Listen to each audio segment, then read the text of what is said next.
से फिर पूरी डिटेल हुई, डिटेल में वो बातें हुई और फिर उस खबर की गहराई में गया और उसके बाद जब सच्चाई सामने आई तो दीवान घूम गया। मुझे लगा कि वाकई क्या कुछ हो सकता है दुनिया में। मेरठ के सिटी एसपी हैं मिस्टर आयुष, फिर उनसे मेरी आज बात हुई, लंबी बात हुई और जो उन्होंने डिटेल बताई ना, चौंकाने वाली डिटेल। एक अजीब कहानी है। इस कहानी की शुरुआत होती है इस ड्रम से। ये नीले रंग का प्लास्टिक का ड्रम है। आमतौर पर लोग घरों में पानी रखने के लिए इस ड्रम का इस्तेमाल करते हैं। इस ड्रम को पहले एक घर से निकाला गया, वो घर ये है। फिर इसके बाद इसको एक टेम्पो में डाला गया, टेम्पो से ये ड्रम सरकारी मुर्दा घर ले जाया गया। अब ड्रम बहुत ज़्यादा भारी, न टूट रहा था न खुल रहा था। पुलिस वाले की मजबूरी, मैकेनिक को बुलाया, फिर मशीनें मंगाई गई और आखिरकार सरकारी मुर्दा घर के एक कंपाउंड के अंदर इस ड्रम को काटा गया। जब काटा गया तो अंदर सीमेंट जमा हुआ था। फिर उन सीमेंट के टुकड़ों को काटा गया।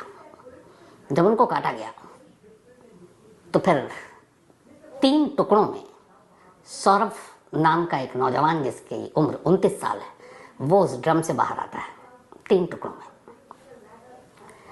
अब ये पूरी जो कहानी है, कुकर में, फ्रिज में, तमाम लाशों की आपने कहानियां सुनी अलग अलग तरीके की। ये ड्रम वाली कहानी है। इस कहानी के पीछे की साजिश और इस कहानी में एक अंधविश्वासी की एंट्री इस कहानी को अजीब बना देती है। खुद आज जब मेरठ पुलिस के एसपी सिटी प्रेस कॉन्फ्रेंस कर रहे थे तो ऐसा लग रहा था कि वाकई वो कोई कहानी सुना रहे हो। इस कहानी के कुल 3 किरदार हैं।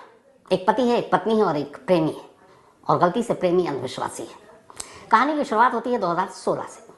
2016 सौरभ नाम का एक शख्स नेवी, मर्चेंट नेवी में था, मेरठ में रहा करता था। 2016 में एक दिन मेरठ में उसकी मुलाकात मुस्कान नाम की एक लड़की से हुई।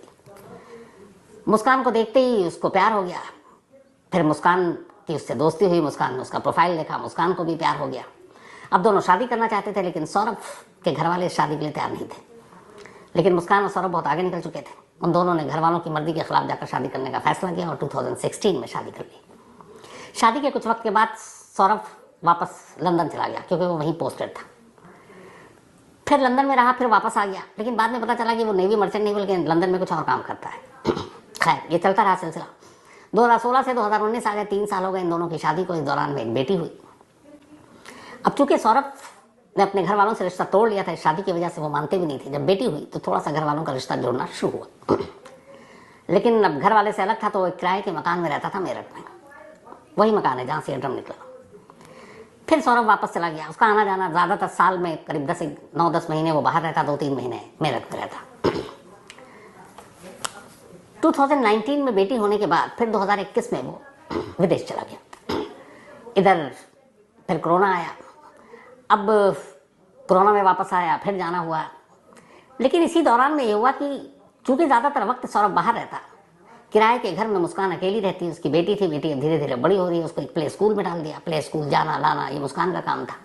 ऐसे ही आने और जाने के दौरान एक रोज़ अब मुस्कान की मुलाकात एक लड़के से होती है। उस लड़के का नाम साहिल शुक्ला। दोनों में बातचीत होती है। साहिल भी उसी के घर के आसपास रहता था। धीरे धीरे दोस्ती होती है, दोस्ती प्यार में बदलता है। चूंकि मुस्कान का पति ज़्यादातर बाहर रहता तो घर में कोई था नहीं, वो किराए के घर में अकेली रहती, तो अब दोनों खुलकर घर में मिलने लगे। 1-2 बार उन घर के अंदर ड्रिंक करते हुए भी मकान मालिक ने देख लिया। मकान मालिक को बड़ा अजीब लगा कि ये कौन लड़का है जो अक्सर घर में आता, देर देर तक रुकता है। इसी दौरान में 2021 में सौरभ लौट आता है लंदन से। मकान मालिक उसे बता देता है कि तुम्हारी गैर हाजिरी में एक लड़का आता है और मैंने देखा तुम्हारी बीवी उसके साथ शराब भी पी रही थी। तो सौरभ अपनी बीवी के मोबाइल को उठाता, उसमें चैट देखता, उसके चैट पढ़ता है साहिल के साथ, समझ जाता है दोनों के रिश्ते क्या है। वो अपनी बीवी को समझाता है, बीवी मानती नहीं है, दोनों में झगड़ा होता है। फिर झगड़ा इस कदर बढ़ता है कि साहिल मुस्कान से तलाक लेने का फैसला कर लेता है। और इन सारी चीज़ों को करते करते 2023 आ जाता है। 2023 में वो वापस लंदन चला जाता है। अब इस बार लंदन गया तो पूरे 2 साल के लिए गया, 2 साल तक लौटा नहीं। इधर मुस्कान और साहिल का रिश्ता दिन ब दिन मजबूत होता जा रहा था। अब हुआ ये कि साहिल की मां नहीं थी और साहिल थोड़ा अंधविश्वासी। उसके घर में वो सारी चीज़ें थी जो एक अंधविश्वास की तरफ इशारा करती थी। साहिल की मां की मौत हो चुकी थी, लेकिन साहिल ने एक नंबर ले रखा था मोबाइल पर और उसमें एक अकाउंट खोल रखा था, और वो अकाउंट उसने अपनी मां के नाम पर खोल रखा था। और उस अकाउंट से वो स्नैपचैट करता अपनी मां से। यूं ही माँ ये है वो है। आप लोगों में से बहुत सारे लोगों ने शायद एक फिल्म आई थी अल्लू अर्जुन की, डीजे, बहुत ही मशहूर फिल्म थी, मैंने कई बार देखी। उस फिल्म में जो एक कैरेक्टर है वो अपनी माँ से बात करता है। सेम यहाँ पे साहिल का था कि वो स्नैपचैट के जरिए उसे लगता है कि उसकी माँ उससे बात कर रही है। धीरे धीरे जब नज़दीकी आई तो मुस्कान को ये बात पता चली। मुस्कान साहिल को पसंद भी करती थी। मुस्कान ने एक खेल खेला, उसने अपने भाई के नंबर पर एक सिम लिया, उसमें एक अकाउंट खोला स्नैपचैट का, और उस स्नैपचैट के जरिए अब वो साहिल के उस अकाउंट पर मैसेज करने लगी जो उसे लगता था कि उसकी माँ का अकाउंट है। और उस अकाउंट में अपनी तरफ से मुस्कान ये कहती कि ये लड़की, खुद के बारे में साहिल को, कि वो लड़की मुस्कान बहुत अच्छी है तुम्हारी ज़िंदगी में, तुमको बहुत खुश रखेगी, उसका ख्याल रखना, उसको कभी छोड़ना मत, धोखा मत देना। अब ये सारे चैट पढ़ के उधर चुके वो अंधविश्वास का मारा साहिल, उसे लगता कि ये माँ उससे बातें कर रही है और माँ उसे बता रही है मुस्कान के बारे में। तो ये सारी बातें सुनकर माँ की तरफ से उसको मुस्कान से और भी ज़्यादा प्यार हो गया। अब उसके दिल में आया कि मुस्कान से ही शादी करेंगे, किसी और से नहीं। इधर साहिल की वजह से लड़कर सौरभ लंदन जा चुका था। स्नैपचैट ने उनको और करीब कर दिया था। धीरे धीरे अब नज़दीकियाँ बढ़ती गईं। अब आलम ये हो गया कि साहिल बर्दाश्त ही नहीं कर रहा था कि वो मुस्कान अलग रहे और वो सौरभ की पत्नी बनकर रहे। एक दिन उसने कहा कि तुम सौरभ को डिवोर्स दो और मुझसे शादी करो। फिर उसने कहा कि डिवोर्स देने का फायदा नहीं, कि वो डिवोर्स दोगे तब भी वो आसपास ही रहेगा, तो एक काम करते हैं। उसने कहा सौरभ का वध कर दो, यानी कत्ल। ये वध शब्द का भी इस्तेमाल डीजे फिल्म में हुआ था। अब इधर कहानी यूं आगे बढ़ रही थी कि मुस्कान भी अब सौरभ से पीछा छुड़ाना चाहती थी। साहिल के पास और करीब आकर अब उसने साहिल की बातों में आकर तय कर लिया कि सौरभ को रास्ते से हटा देते हैं और उसका कत्ल करेंगे। और कत्ल करने के बाद अब साहिल इस बात पर खुश कि मुस्कान उसकी होगी, दोनों शादी कर लेंगे। अब दोनों ने प्लानिंग करनी शुरू की। यहाँ से कहानी देखिएगा कि अभी कत्ल हुआ नहीं है साहिल, और अभी मुस्कान को पता नहीं है कि सौरभ कब आएगा इंडिया, लेकिन प्लानिंग शुरू होगी कि अच्छा कैसे मारेंगे। तो अलग अलग तरीके उन्होंने गूगल में सर्च करना शुरू किया। फिर ये हुआ कि नहीं, बेहोशी की दवा देंगे और उसके बाद उसे चाकू से मार डालेंगे। तो बेहोशी की दवा कौन सी होगी, उस पर गूगल में पूरा सर्च किया। फिर हुआ कि चाकू से मारेंगे तो चाकू तो बड़ा होना चाहिए। तो साहिल ने भेजा मुस्कान को, जाओ शॉप जाओ और 2 चाकू खरीदो बड़े बड़े। वो दुकान में गई, 2 बड़े चाकू खरीदे। दुकानदार ने पूछा इतने बड़े चाकू क्यों चाहिए? उसने कहा मुर्गा काटना है इसलिए चाहिए। 800 रुपये के 2 चाकू ले आई। अब ये हुआ कि चलो कत्ल तो हो जाएगा, लाश का क्या करेंगे? तो पहले दोनों ने प्लान बनाया कि लाश को कहीं दफना देंगे किसी सुनसान जगह पर। और वैसे भी सौरभ के घर वाले सौरभ से उतना करीबी तो रखते नहीं है, शादी की वजह से नाराज थे, तो कोई पूछेगा भी नहीं और पता भी नहीं चलेगा लंदन में है कि यहाँ है, तो कौन उसकी खबर लेगा। तो लाश को दफना देंगे, दुनिया को भनक नहीं लगेगी। अब ये था कि लाश को कैसे दफनाना है, कितने नीचे दफनाना है, क्या तरीका होता है ये पता नहीं। तो अब क्या करेंगे? तो उन्होंने कहा कि चलो अपने कुछ दोस्तों से पूछते हैं। अब लेकिन दोस्तों से डायरेक्ट पूछेंगे कि लाश को दफनाना, पकड़े जाएंगे। तो उन्होंने अब दोस्तों से पूछना शुरू किया कि ये बताओ कि जो पूजा सामग्री होती है, बहुत सारे ऐसे जगहों पर जहाँ आपके किनारे गंगा यमुना नहीं है, तो लोग पूजा की सामग्री का अपमान ना हो उसे जमीन में गाड़ देते हैं। तो दोस्तों से पूछना शुरू किया कि पूजा सामग्री को कैसे गाड़ते हैं।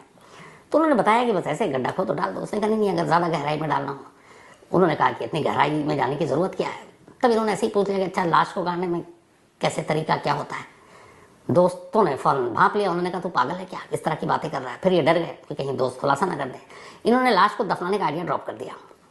और इसी के बाद एक नया आइडिया आया कि क्यों ना एक ड्रम खरीदते हैं, ड्रम में लाश के टुकड़े डालते हैं और उसके बाद सीमेंट का घोल डाल देंगे, ड्रम पैक, कभी पता ही नहीं चलेगा। तय हो गया।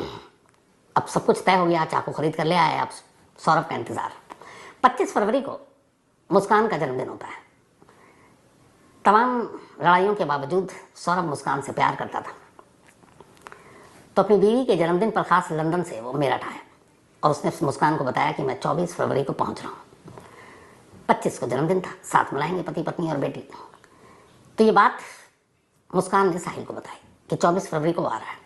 दोनों ने तय कर लिया कि ऐन मुस्कान के बर्थडे के दिन यानी 25 फेब 25 फरवरी को ही सौरभ को मार डालेंगे। प्लान ये हुआ कि बेहोशी की दवा सौरभ की शराब में मिलाएंगे, उसे पिलाएंगे और जब वो बेहोश हो जाएगा तो उसे चाकू से मारेंगे। दोनों तैयार। अब 25 फरवरी को मुस्कान का जन्मदिन मनाया जाता है। रात हुई। अब शराब में उसकी बेहोशी की दवा मिला दी गई है, लेकिन सौरभ शराब पीने से इनकार कर देता है, कहता है मैं नहीं पीऊंगा। अब मुस्कान की सारी साजिश नाकाम हो जाती है क्योंकि बेहोशी की दवा उसी शराब में थी जिस शराब को उसने पीने से मना कर दिया। अब ज़बरदस्ती पिला नहीं सकती थी, इसलिए ये पहली कोशिश नाकाम रही और सौरभ बच गया। अब जब बच गया तो अगले दिन फिर साहिल और मुस्कान मिलते हैं कि अब क्या करें। तो उन्होंने मौत की अगली तारीख चुनी, 3 मार्च। 3 मार्च इसलिए चुनी क्योंकि सौरभ और मुस्कान की बेटी का एग्ज़ाम था 2nd क्लास का, और 3 मार्च को लास्ट पेपर था जहाँ वो थी स्कूल में। और पेपर के बाद मुस्कान अपनी बेटी को अपनी माँ के पास भेजना चाहती थी ताकि घर में सिर्फ पति पत्नी रहे और कोई हो ना। 3 मार्च की तारीख चुनी गई। 3 मार्च को एग्ज़ाम ख़त्म हुआ। अपनी बेटी को मुस्कान ने अपनी माँ के घर छोड़ दिया, जो उसके घर से कुछ दूरी पर रहा करती थी। अब घर में सिर्फ सौरभ और मुस्कान। साहिल ने आइडिया दिया, मुस्कान ने उस पर काम करना शुरू किया। रात आया। अब ये हुआ कि रात आने के बाद जब रात आई कि कहीं इस बार भी शराब पीने से मना न कर दे, तो मुस्कान ने एक खेल खेला। उसने सौरभ का सबसे पसंदीदा खाना बनाया और सौरभ को कोफ्ता बहुत पसंद था। उसने उस कोफ्ते में बेहोशी की दवा मिला दी।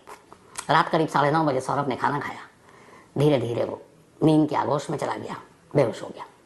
12 बजे के आसपास अब मुस्कान ने साहिल को फ़ोन किया और कहा कि वो बेहोश हो गया, घर आओ। साहिल घर पहुंचता है। दोनों चाकू निकाले जाते हैं। अब मुस्कान साहिल से कह रही है कि तुम मारो। साहिल अंधविश्वासी प्रेमी है, वो कहता नहीं, अपने पति का वध तुम करोगी, पहला वार पहला खंजर इसके सीने में तुम उतारोगी। मुस्कान की हिम्मत जवाब दे जाती है, लेकिन वो कहता तुम ऐसा करोगी। वो मुस्कान के हाथ में खंजर देता है, वही चाकू उसके सीने के करीब ले जाता है। मुस्कान खंजर को पकड़े हुए, उसके बाद अचानक साहिल उसी